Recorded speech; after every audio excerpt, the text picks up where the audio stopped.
Oke, pagi semuanya. Jadi hari ini kita mau lanjutin ya untuk training modulnya dari sistem Genwell. Nah, yang pertama di hari ini kita nanti akan trainingnya adalah menu dari penjualan. Jadi semua menu penjualan nanti akan kita breakdown satu-satu. Kemudian, oke, yang pertama ya tanpa basa-basi kita langsung lanjut aja di bagian menu penjualan. Nah, untuk menu penjualan di sini adalah shortcut ya sebenarnya. Shortcut kita untuk ngelihat summary dari daily sales per hari misalnya. Jadi kalau kita mau lihat cepat aja gitu. Kalau untuk per transaksi hari ini nih penjualannya, karena by default kan tanggalnya langsung merinci di tanggal hari itu begitu. Misalnya kita mau cek nih dari penjualan jenis service layanan ya, itu penjualannya berapa, penjualan dari kelas udah berapa, penjualan plan, penjualan produk, vouchers, penjualan yang di redeem dengan voucher itu berapa gitu, total penjualannya, pendapatan kotornya berapa, netnya berapa. Oke, itu untuk secara singkat rincinya per hari ya misalnya. Itu kalau kita mau cek bisa dari sini. Kemudian pergerakan kas, jadi baik dari kas yang cash fisik ataupun penjualan dari transaksi kartu. Kemudian kalau misalnya ada yang bayar pakai QRIS nanti akan muncul seperti di sini gitu. Kalau ada yang dari debit, ada yang dari transfer berapa gitu. Jadi untuk ini karena di BCA misalnya, baik kartu ya transaksi di si BCA kan belum integrasi ya dengan sistem Genwell. Nah, jadi nanti dari owner si pemilik usaha dia bisa langsung ngecek di daily sales penjualan harian seperti ini ya.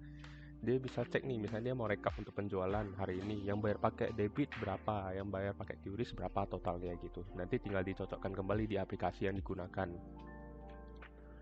Nah, kemudian di sini juga ada filter untuk lokasi. Kemudian di sini juga bisa kita ekspor. Jadi yang diekspor itu adalah penjualan harian ya gitu. Kemudian kita kalau misalnya mau cetak ringkasan juga boleh. Nah, kemudian untuk cetak ringkasan seperti ini ya, dia sampai ke total kas masuk, kas keluar, kas penjualan, jumlah diharapkan, kas diharapkan, aktual, perbedaan kas aktual itu nanti muncul semua. Bisa kita pilih tanggalnya, bisa backdate. Backdate hanya untuk laporan ya. Jadi kalau backdate transaksi nggak bisa di Genwell gitu. Karena akan ngaruh nanti di laporan. Nah, kemudian di sini juga ada transaksi, pilihan transaksi. Di sini kita bisa langsung klik masukkan item penjualan. Jadi dia akan ngelist, akan nge-breakdown item per varian ya di sini nanti munculnya gitu. Jika ini diperlukan, nah setelah itu nanti bisa dicetak aja langsung pakai printer untuk highlight per penjualan hari ini misalnya. Kemudian di sini juga ada fitur agenda layanan. Nah, jadi yang seperti kemarin ya, agenda layanan ini berarti jika ada yang booking layanan, nanti listnya akan daftar listnya akan masuk di sini berdasarkan tanggal yang sudah kita pilih nih untuk filternya. Kemudian berikut juga agenda kelas. Jadi kalau misalnya kelas yang masih aktif, kelas yang masih ongoing begitu, itu bisa nanti di booking. Dia otomatis akan ngelist di sini. Kemudian faktur. Nah, faktur ini adalah untuk halaman kita ngecek nih transaksi, semua transaksi yang sudah terjadi pembayaran. Berikut juga dengan statusnya. Kalau kita klik di sini, ada pilihan status unpaid, paid refund, void, dan part paid gitu. Nah, jadi bisa kita filter aja nih. Misalnya saya filter aja tahun ini misalnya, biar banyak munculnya. Kemudian saya filter lagi untuk unpaid. Nah, dia otomatis akan munculin semuanya yang transaksi yang masih unpaid, belum dibayar ya gitu. Atau mau diekspor juga bisa. Jadi kalau diekspor dia berdasarkan rentang tanggal yang dipilih dan juga statusnya sekarang. Kalau misalnya saya ekspornya sekarang berarti dia akan ekspor cuma unpaid doang.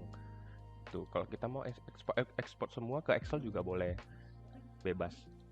Nah, kemudian juga di sini voucher. Jadi voucher-voucher yang sudah dibeli oleh customer ya. Jadi atas nama siapa, si voucher ini pemiliknya siapa begitu, itu muncul semua. Masih berlaku atau tidak begitu. Jika masih berlaku, tersisa berapa, sudah dipakai berapa kali itu akan muncul. Hingga status juga ada ya, jadi statusnya valid, expired atau void itu masih ada, bisa kita langsung filter aja ya sudah di redeem berapa begitu.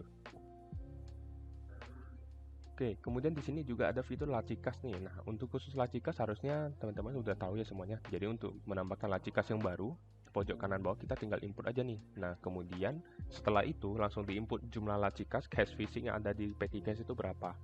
Kemudian jika ada keperluan mau menambahkan catatan juga boleh. Gitu. Nah, karena di sini saya masih buka lacikas ya di sini. Jika kita klik, nah di sini sudah muncul nih untuk ringkasannya. Jadi di sini kan total penjualannya 60.701.000 sekian ya. Nah, jika saya tutup nih register ya, yang diharapkan 59 juta. Kenapa kok bisa ada selisih dengan yang di total yang di depan ini? Nah, jadi Karena dikarenakan kita itu tadi ada transaksi, ada yang pakai QRIS, ada yang pakai debit, itu otomatis nggak masuk ya yang di sini. Jadi yang diharapkan ini adalah cash fisik yang ada di laci cash gitu. Jadi ini yang dihitung adalah cash fisiknya gitu. Jika kita hitungnya segini maka nanti otomatis balance gitu. Oke. Jika kita ada mau keperluan, mau untuk PDF, mau kita kirim daftar rangkuman per hari, itu bisa langsung ke email. Mau email ke siapa nanti, kita tinggal pilih aja. Kemudian kita bisa cek juga di sini ada pilihan daftar ringkasan. Jadi kita bisa cek nih penjualan berdasarkan voucher, penjualan dari loyalty point, penjualan dari kartu, transfer, kemudian ada juga QRIS gitu. Pas buka laci kas itu 50.000. Nah, jadi otomatis dia kan di kas penjualan itu akan muncul nih otomatis berapa cash visi yang real itu ada berapa. Nah, kemudian di sini ada fitur kas masuk kas keluar nih. Nah, kas masuk kas keluar ini jika in case ya pada saat jam operasional ada kebutuhan harus ambil uang dari laci kas gitu misalnya. Jadi kan kita harus ada recap untuk penggunaannya. Jadi misalnya jikalau ada kas keluar 50.000 nih, jadi kita tinggal klik aja dari cash register ini ya. Langsung klik aja 50.000. Misalnya untuk bebas lah ya, minta belanja barang operasional misalnya.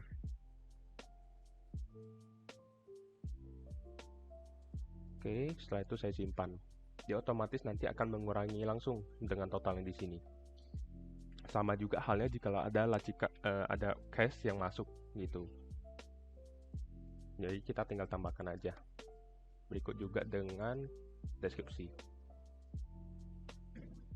Seperti itu penggunaannya. Nah, kemudian di luar ini juga ada lagi kas masuk, kas keluar. Lah, bedanya apa dengan yang di laci kas nih? Sebelumnya kalau di bagian laci kas ini kan kita klik di sini juga ada kas masuk, kas keluar ya. Nah, untuk yang di kas masuk, kas keluar yang di luar ini penggunaannya jikalau nih ada misalnya ada rekap mau ada tambahan catatan, kas masuk, kas keluarnya berapa. Tetapi yang kas masuk, kas keluar yang ada di sini ini tidak akan mengurangi nominal dari cash yang ada di petty cash-nya itu tadi gitu. Jadi beda ya untuk yang di laci kas. Kalau kita klik di sini kas masuk, kas keluarnya akan mengurangi nominal dari di laci kasnya. Sedangkan yang di luar ini tidak. Jadi ini sebagai rangkuman aja catatan gitu. Oke, itu tadi untuk yang khusus menu penjualan aja ya. Jadi menu penjualan seperti itu tadi penggunaannya.